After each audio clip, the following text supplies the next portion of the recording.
தமிழர்களுக்கு வணக்கம். பிரான்சில் காதலியின் கண் முன்னே உயிரை மாய்த்து கொண்ட கிளிநொச்சி இளைஞன். இலங்கையில் மற்றும் ஒரு பெருந்தொகை பண மோசடி, ஏமாற்றப்பட்ட ஆயிரக்கணக்கானோர்.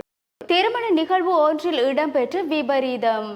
கிளிநொச்சி உருத்திரபுரம் பகுதியை சேர்ந்த இளைஞர் ஒருவர் கடந்த 4 வருடங்களுக்கு முன்னதாக பிரான்சிற்கு அகதி கோரிக்கை அமைப்பாக புலம்பெயர்ந்துள்ளார். இதனையடுத்து அவர் அங்கு வசித்து வந்திருந்த நிலையில் குறித்த இளைஞர் யுத்தத்தில் பாதிக்கப்பட்டு அவருடைய சகோதரி ஒருவர் உயிரிழந்துள்ளதாகவும் தெரிவிக்கப்படுகின்றது. இந்த நிலையில் இவருடைய மற்றொரு சகோதரன் பிரான்ஸ் நாட்டில் வாழ்ந்து வருகின்ற நிலையில் அவரின் உதவியுடனே இவர் பிரான்சிற்கு அழைக்கப்பட்டுள்ளதாக தெரிவிக்கப்பட்டுள்ளது. இதனையடுத்து அவர் தரகர் ஒருவரின் மூலமாக 2 வருடங்களுக்கு முன்னதாக நுவரெலியா பிரதேசத்தை சேர்ந்த பெண் ஒருவருடன் திருமணம் உறுதியாகியதை அடுத்து அவர்கள் இருவரும் கடந்த 2 வருடங்களாக காதலித்து வருவதாகவும் தெரிவிக்கப்பட்டுள்ளது.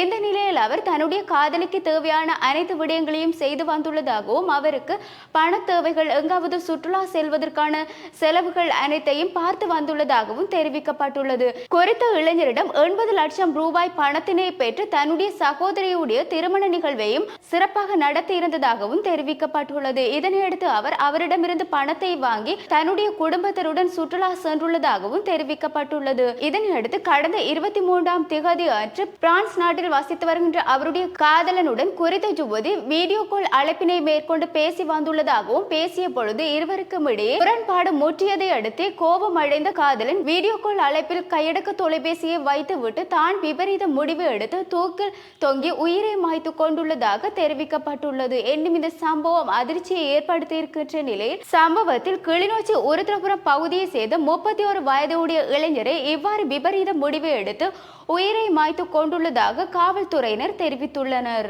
இந்த சம்பவம் தொடர்பில் குறித்த இளைஞருடைய உறவினர்கள் கிளிநொச்சி போலீஸ் நிலையத்தில் முறைப்பாட்டினை மேற்கொண்டுள்ளதாகவும் இது தொடர்பான மேலதிக விசாரணைகளை போலீசார் மேற்கொண்டு வருகின்றமையும் குறிப்பிடத்தக்கது. பிரமிட்டு திட்டத்தின் ஊடாக வல்லப்பட்டை செடி வளர்ப்பினால் பெருந்தொகை லாபத்தினை பெற்றுக் கொள்ளலாம் என்று கூறி மக்களை ஏமாற்றி 150 கோடிக்கு மேலாக பண மோசடி செய்யப்பட்டுள்ளதாக தகவல் ஒன்று வெளியாகி அதிர்ச்சியை ஏற்படுத்தியுள்ளது. இந்த சம்பவத்தில் குருநாகல் பகுதியை மையமாக கொண்டு 15,000 பேர் இதில் மோசடிக்கு உள்ளாகியுள்ளதாகவும் அவர்களில் பலர் முதலீடு செய்த பணத்தை பெற முடியாமல் தவித்து வருவதாகவும் தெரிவிக்கப்பட்டுள்ளது. பல்வேறு துறைகளை சேர்ந்தவர்களை குறித்த பகுதியில் வல்லப்பட்டை செடி வளர்ப்பை மேற்கொள்வதாக கூறி அவர்களிடமிருந்து பணத்தை பெற்று இதற்கான தேவைகளை செய்து வந்த போதே இவ்வாறான மோசடி செய்யப்பட்டுள்ளதாகவும் தெரிவிக்கப்பட்டுள்ளது.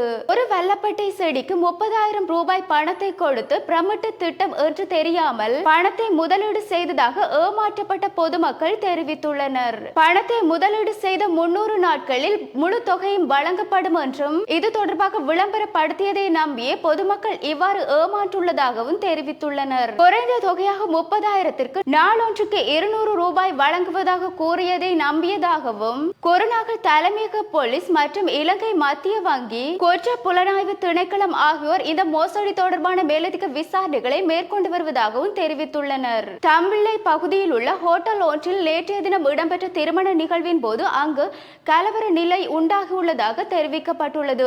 திருமண நிகழ்விற்கு வருகை தந்த 2 தரப்பினர்களுக்கு இடையே பேச்சுவார்த்தை ஏற்பட்டுள்ளதை அடுத்து அது மோதலாக மாறியுள்ளதாக தம்பிள்ளை போலீசார் தெரிவித்துள்ளனர். எனினும் இந்த குழப்ப நிலை திருமண நிகழ்வின் போது ஏற்பட்டுள்ளதை அடுத்து அங்கு திருமண நிகழ்வுகள் நிறுத்தப்பட்டுள்ளதாகவும் உடனடியாக போலீசாருக்கு தகவலினை வழங்கியதை அடுத்து சம்பவ இடத்திற்கு போலீசார் விரைந்து வருகை தந்து இது தொடர்பான விசாரணைகளை மேற்கொண்டு வந்தமையும் குறிப்பிடத்தக்கது. இவ்வாறு எங்களுடைய செய்திகளை அறிவதற்கு www.tamil24.com எனும் இணையதளத்தினூடாக பிரவேசியுங்கள். வணக்கம்.